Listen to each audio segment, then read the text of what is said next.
Hey there! So, Sapphire Lewis had asked me a while back to talk about my thoughts on different language learning resources such as Memrise, Blue, and Readlang, which Readlang was an app that, well, not an app, they don't have an app, they have a website though that functions as an app, but a resource that I have not heard of before. So I'm really glad that you introduced me to it, so thank you very much because it is one I could definitely and should definitely use.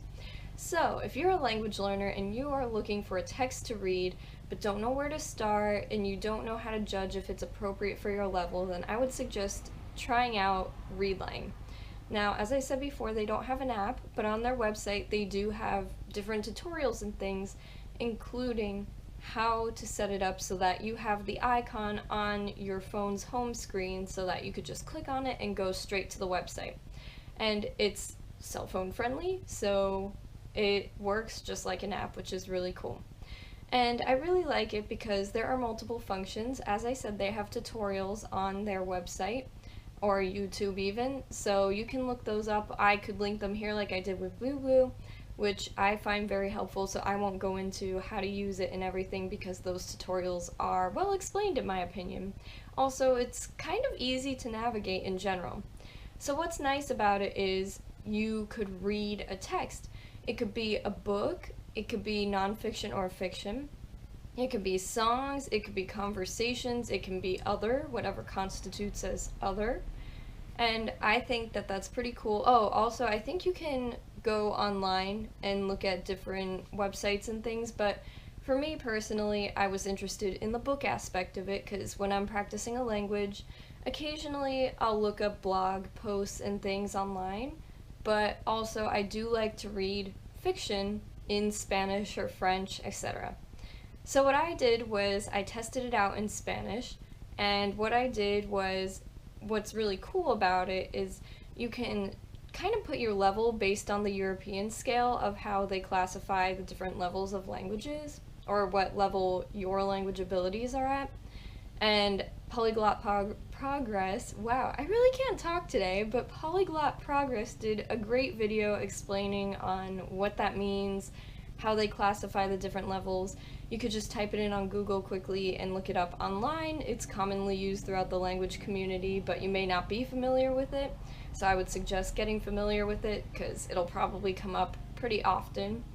But what's nice is you just input your level, or kind of like a range between the levels of what kind of text you want to look for. So I put in like upper intermediate for Spanish to advanced, and I found books that were translated into Spanish, such as the Harry Potter series. I think they also have Divergent. They have all kinds of literature, which is really cool. So I just clicked on that, and it has a readable version on your phone. And what you do is, if you don't know a word, you can just click on it and it translates the word for you. And then you can study it as a flashcard as well. But if you don't know a phrase, now I use the free version. There is a premium version and a free version. I just tried this out for the first time, so of course I used the free version and didn't jump into the premium version right away. But you have a certain number of phrases you can look up a day, and those phrases can only be 6 words long for the free version. But you have an unlimited amount of just one word that you can search if you want to look at one word rather than a phrase for the translation. Now, that's good and bad because maybe you only need to know one word, but one thing I learned in my program for interpreting and translation is that you need context as well. So if you're looking at something like, for instance, I was looking at a song earlier, and I already knew the meaning of this word, but I was curious to see what the translation would be. Well, it was the shortened form of todo, which is to. And if you click on it, it will say to, because that's how it's spelled, and it's not automatically going to say all or every or whatever, because it's not in context. But if you highlight the phrase, you might actually get the meaning of it. I did have that at times, and then other times it was still written as to. So that is something to consider, that phrases might be preferable in certain situations, but for the most part, for using the free version of this website, not app, website, I really did like it a lot. What's nice is that you can study your flashcards. They have goals for you, like most other language apps, like study this amount a day, do this amount of repetitions. What else was there? You can also change how it looks. So when you're reading, you could change the font, you could change the size, you can change like borders and things. I'm pretty sure there's a ton of options, so that's cool too. And then the other thing that I like is you can add a book to your favorites so that you can go back and read it. And then as well, what I like about it is that it'll tell you how far you've gotten in the book. So it'll tell you what percentage you are through the book. So you've read half the book, that's 50%. Like, that's really cool. It kind of lets you know, since you don't have a physical book in front of you, how far you've come along.